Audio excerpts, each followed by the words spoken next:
Christine. How are you? Good. How are you, Bethany? Good. Come on in. Shut the door behind you. Thank you. Just make sure he doesn't growl or anything.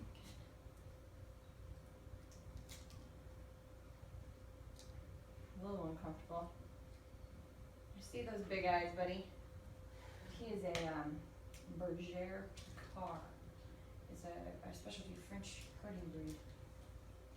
Very, very cool breed. Love those ears. So what I want you to do is just don't look at him and walk by him. Okay. No. That's pretty good. Have a seat.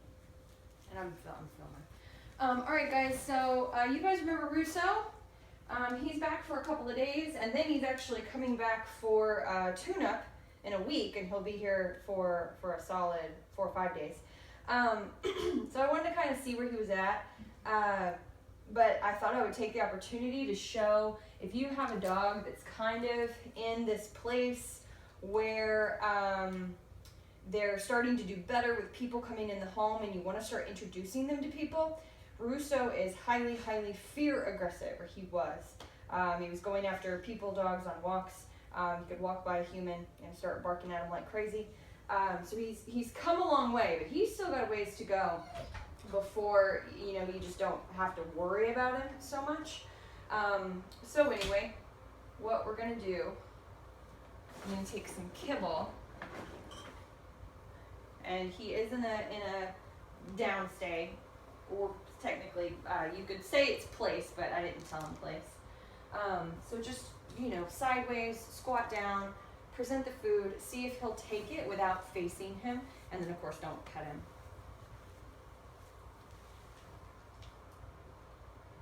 Oh, very nice. So that's a really good sign. He takes the food, there's no grumbling, he's a little overly curious, which I still don't care for. And by that, what I mean is he's really reaching out to sniff her and check her out, which really isn't his place until I release him. But because he is doing decent, I'll kind of let it go a little bit. But that's why I said no early. Go ahead and sit down. That's why I said no earlier when she walked by him and he reached out.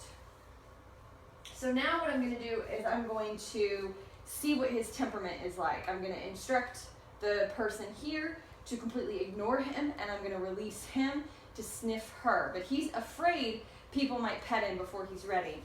So I want to make sure that that doesn't happen. So I'll instruct my guests not to touch him.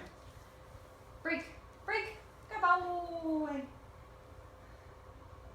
Good boy, Russo. I know, she didn't have any more food. His body language is a bit timid. Just tell him good boy, see what he does. Good boy. Good job. Good buddy.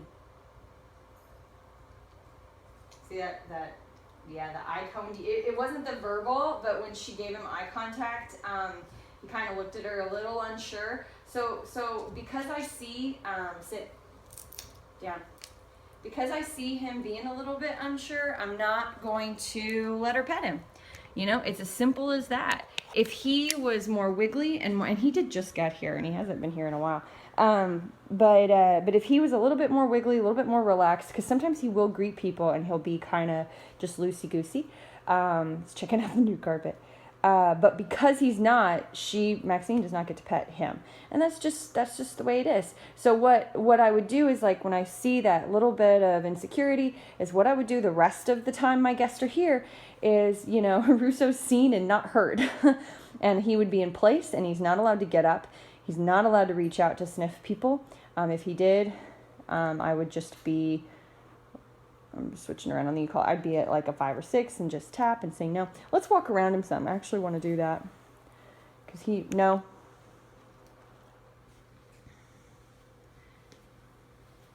So you can see the nervousness. You see that, guys, right? No.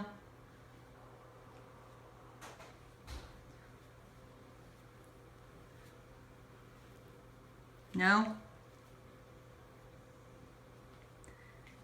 Go ahead and stop moving for a second. No.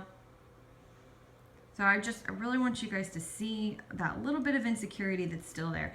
No, he's not barking at people like crazy. Yes, he's doing much, much better, but there is still an insecurity there.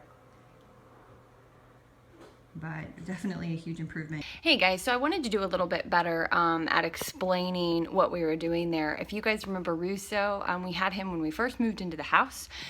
He was a very young dog, puppy, being e-collar trained and using corrections only for aggressive behavior, outburst. Very, very fear aggressive.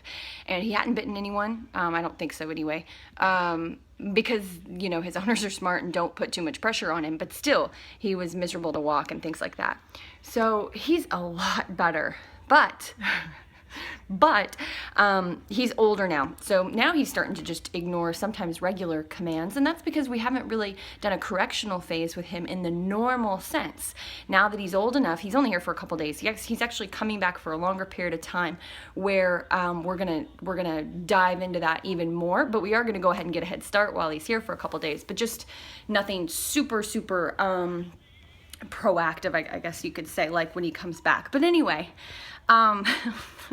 his character is through the roof. I told Maxine when she came in, I said this dog has more character than all the rest of the dogs in the building combined. And he really does. He's a real goofball, really assertive, really stubborn, really fun. So, you know, he's an interesting combination. He would be challenging even without his fear issues and his nervous issues and grumbling and stuff. He would be challenging for anyone. But anyway, we have a lot of fun with him, and you know, I'm really excited to get to explore a correctional phase more, because then his owners will actually be able to be more interactive with him. Because right now we're being super preventative, not too much emotion in the mix, not too much petting, not too much this, not too much that, because it really hurts the training, and we're having to be so particular with him. So once he kind of goes through more of a correctional phase for just basic obedience, I'm not talking about the aggression stuff or outburst or anything, but just basic stuff, the owners and us will be able to interact with him more too in a playful, fun way. So there's that aspect of it, which is good.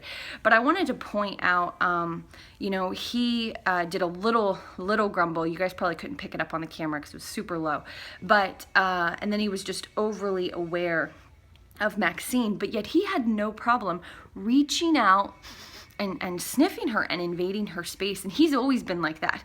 And we've really tried to get a handle on that. But the thing is, is that it's a balance. He's fearful. We want him to sniff people and say hi to people, but not without permission. And he's actually always had that assertive streak from a very, very young age, despite the fearness. So it's such a crazy combination. But now, seeing that in him, I thought they were using tons and tons of food, which I told them to do. But they said they had kind of gotten to the point where they didn't always use food. Because sometimes that can happen when you have a fearful dog and you use tons of food. They look at people and they expect food. So they'll reach out and sniff them pretty regularly, feel like, okay, new human, I get food. But they said they're not really doing that, and he's still acting that way, so I'm not surprised. So that means it's purely his assertiveness. Even though he's been corrected for it, or I shouldn't say corrected, cued off of being overly intrusive, and then corrected for barking and lunging, or growling and things like that. But it was just, you know, I'm laughing only because his personality amazes me a little bit, not gonna lie. He's a pretty incredible dog in a good way and in a bad way. He's such a handful, man, but he's so fun too, and that's the other side of it. And it's so important that moving forward that we hold him more accountable. Now that he's an older adolescent dog, that we hold him more accountable for those little things, like reaching out and invading someone's space as they're walking by without permission. That's a big deal, actually. It's a really big deal. You know, in the beginning, when he first went home at 4 or 5 months old, it wasn't such a big deal because it was a good thing. Like if he didn't bark or growl or back away or, you know, or react to someone and wanted to sniff them, we were like, yay! We didn't want him to invade people's space or anything, but as long as he stayed in place and things like that, it was okay. But now that he's getting older, he's getting more stubborn, honestly. now we are going to hold him more accountable for those little moments. So I just wanted to explain that aspect of it. He still does not get to make decisions on his own. He still is doing little woof, woofs and little growls. So we want to make sure that I don't want his rehabilitation to stop here, basically, is what I'm saying. So to continue it, he gets to have more fun, but he gets held more, he gets to have a little bit more freedom, but he's held more accountable for those small moments. And honestly, in that video, we were just playing around. I was just playing around with a few different things, getting a feel for how he is now. Maxine is a woman, obviously, not a man, and that does make a difference. He's a little more chill. But still, you could see the nerve when I moved the camera. You could see the insecurity in his eyes. After that, I gave him a belly rub, and then Maxine rubbed on him. I started under his neck, and then he was fine. But if she came in again in that way, he'd probably be a little nervous again, but warm up quicker and quicker. So my point is just that when you have a dog that has a history of any reactivity, any growling, any barking, and by dog, let's say 6 months or older, they should not be reaching out to sniff people. And sometimes he'll even physically touch with his nose just a little bit, or his whiskers just a little bit, really get close to sniff that person. That's not okay, because they make bad decisions. So even that little lax in decision making, that little lax in letting him make that little jump is too much. It's too much. So just kind of wanted to explain that a little bit further. So excited to have him back.